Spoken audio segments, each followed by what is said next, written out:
This is a review that I wrote of a film called Tormented. Tormented tells a good ghost story. A 1960 black and white film does not inspire to be great art. Rather, it strives to tell a ghost story in an enjoyable and interesting way and hits the mark. The film begins with a nighttime scene of waves crashing against boulders on a shoreline. A somber voiceover talks about how the narrator used to think of the beach as a place of peace and tranquility, but came to believe it's where you hear voices of the deceased. We cut to a couple quarreling in, of all places, a lighthouse.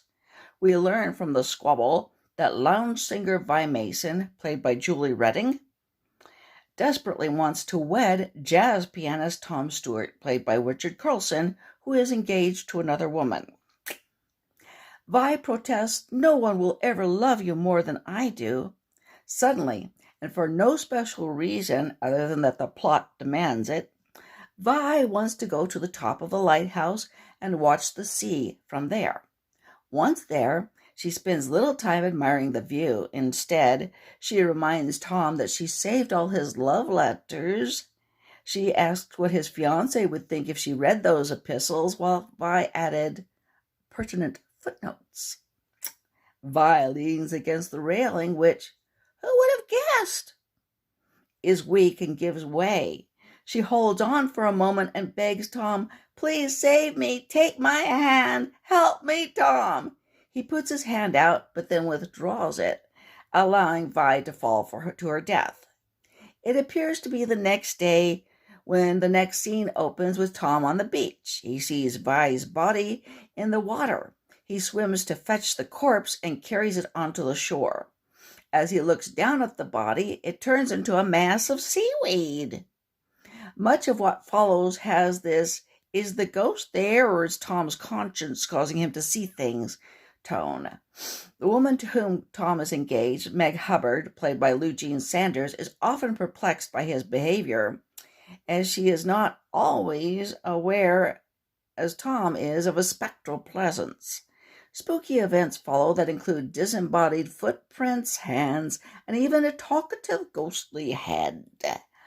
There are special effects that fall flat, as when the cry of the seagulls sounds like a person doing a bird imitation, and Tom appears to battle a mannequin head. However, Tormented is appropriately atmospheric, and events move at a brisk pace.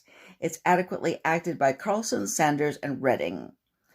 Perhaps part of what lends interest to the movie are three very well-etched minor characters: Mrs. Ellis, played by Lillian Adams, Nick, played by Joe Turkel, and Sandy, played by little Susan Gordon. Mrs. Ellis is the island's real estate agent. She's also blind. Finally, she's a friend of both Tom and Meg. Lillian Adams does a superb job of making Mrs. Ellis believable as blind and insightful. Okay. Nick is the boat driver who took Vi to the island and realizes he never took her back to the mainland. The character adds a special flavor to the movie with his beatnik parlance of dad, cruiser pad, spliced, and so on. Joe Turkel perfectly impersonates the suspicious fellow.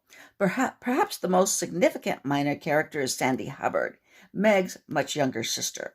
Only 9 years old, she and Tom are depicted as having a close relationship without the slightest whiff of pedophilia.